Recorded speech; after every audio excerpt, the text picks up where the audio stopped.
Hey, welcome back to the NGG Week 13 weekly recap. Ticket to Ride squeak out a win over the Seawards. The Liquidators get back on track versus the Implications. The Webster Tigers handle My Cup runneth over. Kungsu Pandas hand Brown out their first loss since Week 4. And Am I Spooky continued their win streak, defeating Justin's Deli. We're one more week away from playoff time, so we'll let Blind handle the picture and all possible scenarios like he normally does, and get right into division races as we're mostly settled. Despite underperforming this week, the Jamarcus Russell division is all but sealed for Alan McNatt and Justin Deli, but we knew that already. Where it gets interesting is how close the Webster Tigers and Am I Spooky are all of a sudden. If Project can win two more games and Morgan drops another two, it'll all just depend on the points for to see who comes in second in this division. Nate's squad is still a toilet bowl lock, but they have some interesting pieces now that may help them surprise in the toilet bowl. Looking at you, Elijah Moore.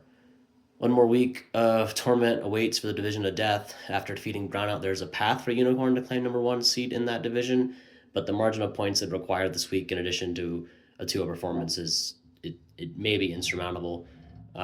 He'd have to have like a 300-point week, and Brownout would have to completely dud. The inaugurals are tailing them at 17-9, but have a chance to ruin that reality for them this week. Win like Flynn are in a prime position to make the playoffs with their win-loss record and points for, and that would be a true testament to the strength of this division all year. And if Cam's prediction from last year holds true this season, that'd be awesome to see all four teams make the playoffs. The cool stat here is that the inaugurals and Win Like Flynn currently have more points for and max points for than the Kungsu Pandas. Are either of these teams the true dark horse for a prime playoff run? Who really knows? After barely proving victorious over the Seawards, Ticket to Ride locks up the division race here. The Liquidators are on the cusp of the playoffs. They're tied with Flynn in wins, but they're trailing behind them in points for. And the Seawards appear to be headed for the toilet bowl. But after a big performance last week, it remains to be seen if they can come down to earth or if they continue to deliver and possibly sneak into the extra pick bracket or not. We did have a flurry of trades come through over the holiday break and trade deadline, so here are all the receipts from those transactions. The big one everyone is talking about is the Webster Tigers moving off Nico Collins on that phenomenal contract of his. Some rookie news for those teams looking forward to next year already. Luther Burden out of Missouri and Caleb Johnson out of Iowa both declared for the NFL draft.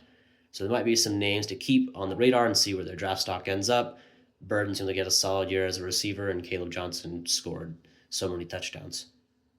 One last note before we pass the buck to Blind for the Week 14 preview is that now that we're past December 1st, any and all cuts are full dead cap, and fab waiver transactions operate as they would in a standard league.